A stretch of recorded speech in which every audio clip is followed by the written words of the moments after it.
तो साथ ही अंडरस्टैंडिंग का बहुत अहम योगदान होता है।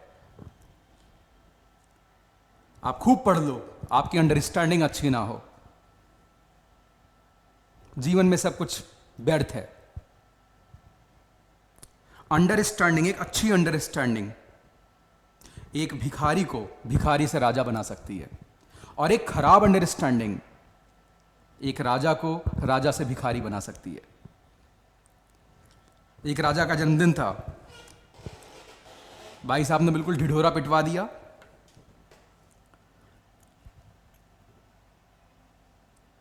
कि सारे भिखारी, जितने भी गरीब कुनबे के लोग हैं, उनको बुलाया जाए और जो उनकी चाहत हो उनको दिया जाए। आज राजा बहुत खुश है। राजा घमंडी था, पैसे उसने खुद नहीं कमाए, वो पुश्तैनी विरासत है। राजा तो भाई बन गया, लेकिन अंडरस्टैंडिंग बिल्ड नहीं हुई। उन्हीं के साम्राज्य में एक चंट भिखारी था, उसको मैथमेटिक्स की अंडरस्टैंडिंग भी थी। उसने कहा, हुजूर मुझे तो गेहूं चाहिए। हंसने लगे सारे लोग। बोले, हमने सोचा कुछ बड़ा मांगेगा, ये सोने के सिक्के उक्के मांगेगा। बोला गेहूं चाहिए, क्योंकि वो भिखारी राजा को प्रजा में दिखलाना चाहता था, भाई तेरी कोई औकात नहीं है।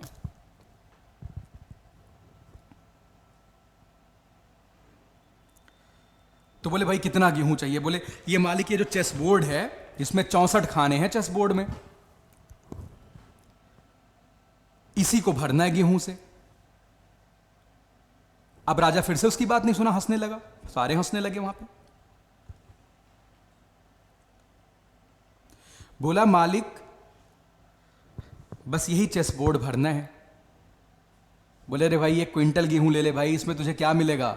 नहीं मालिक, यही भरना है। बोले, लेकिन शर्त है मालिक, पहले खाने में 1 दाना गेहूं, तो दूसरे खाने में 2 दाना, अगले में उसका 2 गुना 4 दाना, अगले में उसका 2 गुना 8 दाना, फिर 16, ऐसे भरना है। राजा मैथ नहीं समझ पाया और फंस गया यहां पे। उसने बोला, भाई दे दिया जाए, ये दे दिया जाए। राजा को चीजें समझ नहीं आई, क्योंकि चीजें विरासत में मिली थी, कभी मेहनत नहीं किया था, अंडरस्टैंडिंग बिल्ड नहीं हुई। पढ़ो अंडरस्टैंडिंग बिल्ड करने के लिए, नहीं तो जो राजा के साथ हुआ वही होने वाला है। तो भाई लोग आए, बोले ठीक है, इसकी डिमांड पूरी करी जाए भाई। पहले खाने में 1 दाना गेहूं। अब सवाल ये उठता है कि मेजरमेंट, अब देखो इसमें कुछ लोग सोच रहे होंगे, यार इतने दाने गेहूं का मेजरमेंट किलोग्राम में कैसे करेंगे? अरे आसान है, 100 ग्राम में गेहूं गिन लो। 1 किलोग्राम में 1000 ग्राम होता है, कन्वर्ट कर लो, 1 किलो में कितने दाने आएंगे, तो 100 किलो में निकाल लो, क्विंटल में निकाल लो, मीट्रिक टन में निकाल लो। ये तो कैलकुलेशन है ना। 100 ग्राम में गिनवा लो किसी से। तकरीबन आधा किलो में लगभग 20,000 से 25,000 के बीच में दाने आएंगे। तो गौर करना, तो बच्चे पहले खाने में 1 गेहूं आया, 1 दाना, दूसरे में 2, तीसरे में 2 का स्क्वायर यानी 4, चौथे में 2 का क्यूब यानी 8। ध्यान रखना, पहले खाने में 1, 2, फिर 2 स्क्वायर, फिर 2 का क्यूब, फिर यहां पे अगले खाने में 2 पे पावर 4। ऐसे ही जब आप 64वें खाने में जाओगे, ध्यान रखना, जब मैं दूसरे खाने की बात करता तो पावर में 2 माइनस 1 आया, तीसरे खाने की बात तो पावर में 3 माइनस 1 यानी 2 आया, चौथे खाने में 8 यानी 4 माइनस 1 पावर में 3 आया, पांचवें खाने में। इसी तरीके से अगर मैं 64 की बात करूं तो उसमें 2 पे पावर 64 माइनस 1 यानी 2 पे पावर 63 दाने गेहूं के आ जाएंगे। ये एक जीपी की सीरीज बन गई और राजा की अंडरस्टैंडिंग इसमें नहीं थी।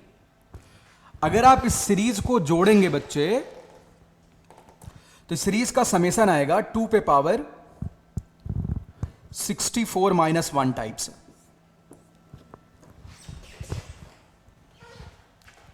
और पता है ये तकरीबन 1.4 1.5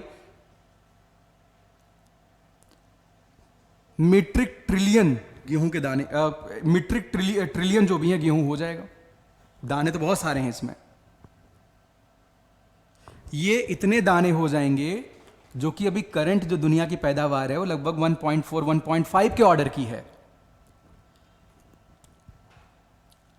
1.4 1.5 क्या, मीट्रिक ट्रिलियन, सॉरी, उससे 2000 गुना ज्यादा आज की पैदावार से। समझ गए? और कहीं राजा राजस्थानी होता तो वहां गेहूं तो होता ही नहीं, फिर तो बहुत जल्दी खजाना चुक जाता। राजा की बिल्कुल घोर अदालत में खूब बेइज्जती हुई। हारा किससे? अंडरस्टैंडिंग से। अंडरस्टैंडिंग साथी बहुत पावरफुल चीज है, खूब पढ़ो, भयंकर लेवल ऑफ अंडरस्टैंडिंग बिल्ड करो, जीवन में बहुत काम आता है। चलिए, तो आप लोग मेहनत करिए, असाइनमेंट रोज करके आइए। आप काम नहीं करेंगे, डाउट्स नहीं पूछेंगे तो आपका अंडरस्टैंडिंग लेवल अच्छा नहीं होगा, अब बढ़िया नहीं कर पाओगे।